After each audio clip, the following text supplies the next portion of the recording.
તો નમસ્કાર દર્શક મિત્રો, સ્વાગત છે તમારું અમારી આ યુટ્યુબ ચેનલમાં। તો મિત્રો આજ રોજથી છે પોલીસ ભરતીની શારીરિક કસોટીની છે તે શરૂઆત થઈ છે। તો આ વિડીયોમાં આપણે છે આજ રોજ દિવસ 1 ના ગ્રાઉન્ડ રિપોર્ટ જોવાના છે। કયા ગ્રાઉન્ડ ઉપર છે કેટલા વિદ્યાર્થીઓ પાસ થયા છે તેની માહિતી આપણે જે મળેલી છે તેના આધારે મૂકવાનો પ્રયત્ન કર્યો છે। તો વિડીયો છે શરૂઆતથી અંત સુધી અવશ્ય નિહાળજો અને વિડીયો પસંદ આવે તો વિડીયોને લાઈક કરજો અને વિડીયોને તમારા મિત્રો સાથે અવશ્ય શેર કરજો। તો ચાલો વિડીયોની આપણે શરૂઆત કરીએ। તો મિત્રો પહેલા દિવસનું ગ્રાઉન્ડ રિપોર્ટ જોઈએ કે ક્યાં કેટલા વિદ્યાર્થીઓ છે, કયા ગ્રાઉન્ડમાં કેટલા પાસ થયા છે, જે માહિતી મળી છે તેના આધારે જોઈએ। તો અહીં તમે જોઈ શકો છો કે જે ખેડા જિલ્લા છે તેમાં ખેડા જિલ્લાનું જે ગ્રાઉન્ડ છે તેમાં 82 જેટલા વિદ્યાર્થીઓ છે 200 માંથી જે પાસ થયા છે। બીજું ગ્રાઉન્ડનું મિત્ર માહિતી મળી છે તે જે ભરૂચ ગ્રાઉન્ડની છે તેમાં 200 માંથી છે 78 જેટલા વિદ્યાર્થીઓ છે રનિંગમાં પાસ થયા છે।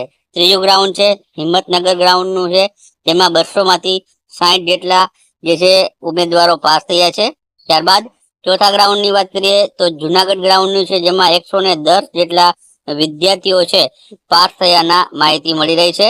ત્યારબાદ આગળ આપણે વાત કરીએ તો આગળ છે ગોધરા ગ્રાઉન્ડની વાત કરીએ તો તેમાં પહેલા રાઉન્ડમાં 101 જેટલા વિદ્યાર્થીઓ છે જે ગ્રાઉન્ડમાં પાસ થયા છે। તેમાં સેકન્ડ રાઉન્ડની પણ માહિતી મળી છે તો બીજા રાઉન્ડમાં છે 107 જેટલા વિદ્યાર્થીઓ છે જે પાસ થયા છે। ત્યારબાદ મહેસાણા ગ્રાઉન્ડમાં પહેલા રાઉન્ડની વાત કરીએ તો 112 જેટલા પાસ આઉટ થયા છે 200 માંથી।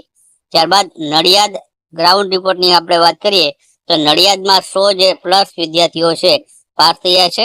ત્યારબાદ અમદાવાદ ગ્રાઉન્ડની વાત કરીએ તો તેમાં 110 પ્લસ વિદ્યાર્થીઓ છે તે પહેલા રાઉન્ડમાં પાસ થયા છે। ઉપરાંત પહેલા દિવસની રનિંગ રિપોર્ટમાં પહેલી બેન્ચમાં મિત્રો 50 થી 60 જેટલા ઉમેદવારો છે પાસ થયા છે। ત્યારબાદ આગળ આપણે વાત કરીએ તો આગળ છે ગોંડલ ગ્રાઉન્ડની વાત કરીએ તો પહેલી શિફ્ટમાં છે 50% જેટલા એટલે કે 200 માંથી 100 જેટલા જે ઉમેદવારો છે જે આમાં પાસ થયા છે।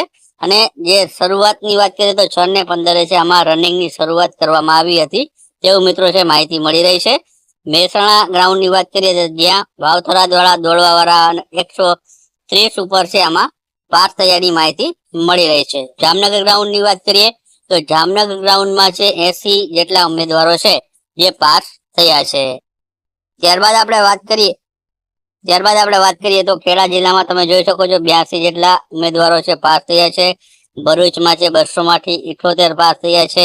હિંમતનગરમાં 200 માંથી 60 જેટલા ઉમેદવારો છે પાસ થયા છે। મહેસાણામાં 200 માંથી 112 અને મહેસાણાના વાવથરાદમાં 130 ઉપર છે જે પાસ થયાની માહિતી મળી છે। નડિયાદમાં 100 પ્લસ ઉમેદવાર પાસ થયા છે। અમદાવાદમાં 110 પ્લસ ઉમેદવાર છે જે પાસ થયા છે। આગળ વાત કરીએ જુનાગઢની તો જુનાગઢમાં પણ 110 પ્લસ પાસ છે। ગોંડલમાં પહેલી શિફ્ટમાં 50% જેટલા પાસ છે એટલે કે 100 જેટલા ઉમેદવારો છે આમાં પાસ થયેલા જોવા મળે છે। ગોધરામાં પહેલા રાઉન્ડમાં 101 પાસ છે અને બીજા રાઉન્ડમાં 107 જેટલા ઉમેદવારો પાસ છે અને 80 જેટલા ઉમેદવારો છે જામનગર ગ્રાઉન્ડમાંથી પાસ થયાની માહિતી છે